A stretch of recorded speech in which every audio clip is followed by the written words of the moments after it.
साथ संगत जी, प्यार से कहना। धन निरंकार जी, आप सभी का बहुत बहुत स्वागत है हमारे चैनल पर जिसका नाम है अनमोल साखियाँ। आज फिर मैं आपके लिए एक बहुत ही खूबसूरत साखी लेकर आई हूँ। तो चलिए आज की साखी सुनते हैं। साथ संगत जी, एक बहुत ही बड़े उद्योगपति का बेटा कॉलेज में अंतिम वर्ष की परीक्षा की तैयारी में लगा हुआ था। तो एक दिन उद्योगपति ने अपने बेटे से उसकी परीक्षा के बारे में पूछा। तो उसने कहा कि पिताजी, हो सकता है कि मैं कॉलेज में अव्वल आऊं। अगर मैं अव्वल आया तो क्या आप मुझे मेरी पसंद की महंगे वाली कार ला दोगे?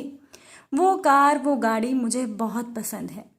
साथ संगत जी, उस उद्योगपति ने खुश होकर अपने बेटे से कहा कि क्यों नहीं, अवश्य ला दूंगा। ये तो उनके लिए आसान था क्योंकि उद्योगपति के पास पैसे की कोई भी कमी नहीं थी। जब बेटे ने सुना तो वो दोगुने उत्साह से पढ़ाई में लग गया।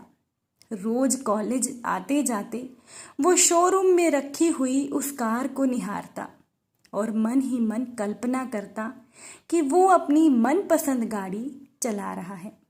साथ संगत जी, दिन बीतते गए और परीक्षा खत्म हुई। जब परिणाम आया तो उनका बेटा, उद्योगपति का बेटा, कॉलेज में अव्वल आया। उसने कॉलेज से ही अपने पिताजी को फोन करके बताया कि वो उसका इनाम कार के रूप में तैयार रखें, मैं घर आ रहा हूँ। अब घर आते आते वो ख्यालों में गाड़ी को घर के आंगन में खड़ा देख रहा था।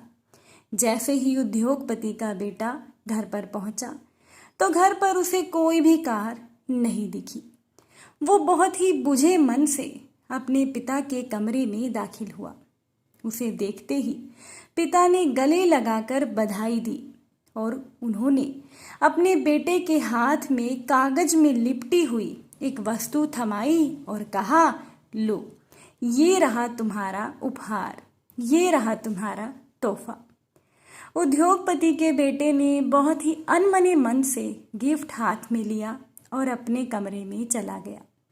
मन ही मन पिता को कोसते हुए उसने कागज खोल कर देखा तो उसमें सोने के कवर में रामायण दिखी। अब ये देखकर उसको अपने पिता पर बहुत गुस्सा आया, लेकिन उसने, उद्योगपति के बेटे ने अपने गुस्से को संयमित कर एक चिट्ठी अपने पिता के नाम लिखी कि पिताजी, मेरी पसंद की कार मुझे उपहार में ना देकर आपने मुझे ये रामायण दी। शायद इसके पीछे आपका कोई अच्छा राज छिपा होगा, लेकिन मैं ये घर छोड़कर जा रहा हूँ। मैं तब तक घर वापस नहीं आऊँगा जब तक मैं बहुत सारा पैसा ना कमा लूँ। और चिट्ठी रामायण के साथ पिता के कमरे में रख कर घर छोड़कर वो चला गया। साथ संगत जी, समय बीतता गया। उद्योगपति का बेटा बहुत होशियार था, होनहार था।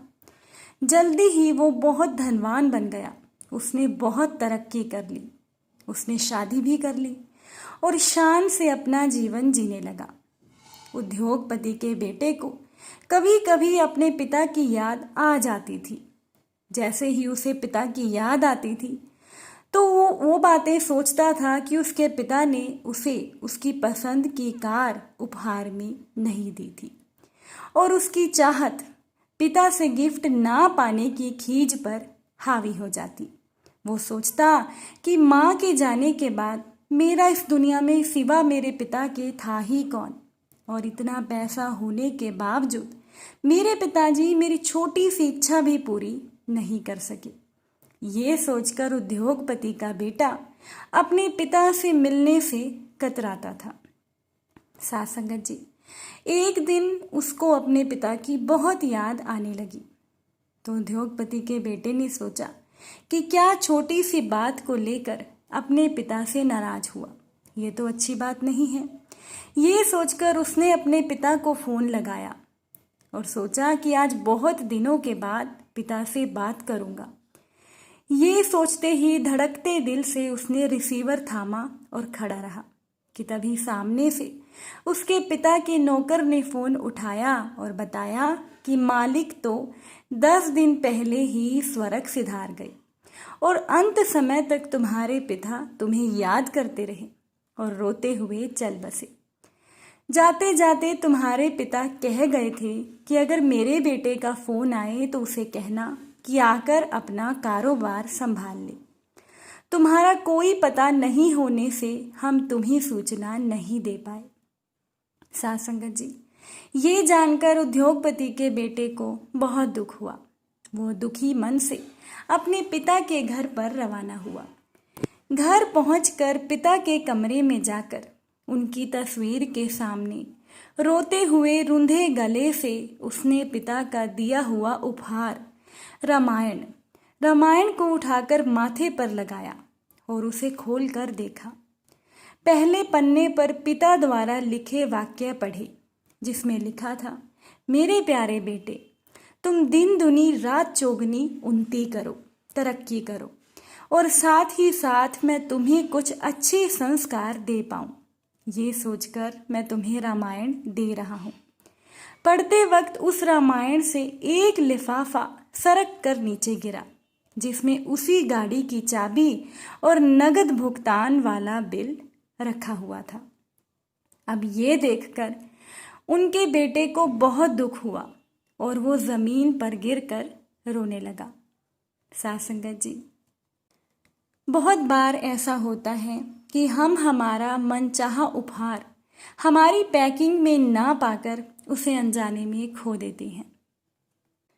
पिताजी की बात करें तो ठीक है, साथ संगत जी, ये ईश्वर, ये निरंकार दातार भी हमें अपार गिफ्ट देते हैं, लेकिन हम अज्ञानी हमारे मनपसंद पैकिंग को ना देखकर ईश्वर का दिया हुआ, निरंकार दातार का दिया हुआ तोहफा पाकर भी खो देते हैं।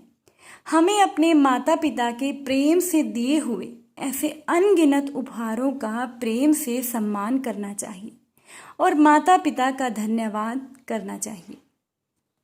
साथ संगत जी, अगर ये साखी आपके दिल को छुई हो तो इस साखी को अगर आप चाहो तो आप सभी के साथ, अपनों के साथ शेयर ज़रूर कीजिएगा, क्योंकि हो सकता है कि कोई पुत्र ऐसे ही अपने पिता के उपहार से वंचित ना रहे, अपने पिता के प्यार से वंचित ना रहे। साथ संगत जी, इस ईश्वर ने, इस निरंकार दातार ने हमें इतना अनमोल जीवन दिया है और हम अनजाने में अपने जीवन का महत्व ही नहीं समझते। हमें तो हर पल सतगुरु का, इस निरंकार दातार का शुक्रिया करते रहना चाहिए। साथ संगत जी, अगर साखी अच्छी लगी हो तो लाइक ज़रूर कीजिएगा और शेयर ज़रूर से कीजिएगा। फिर मुलाकात होगी किसी नई साखी के साथ। तब तक के लिए धन निरंकार जी।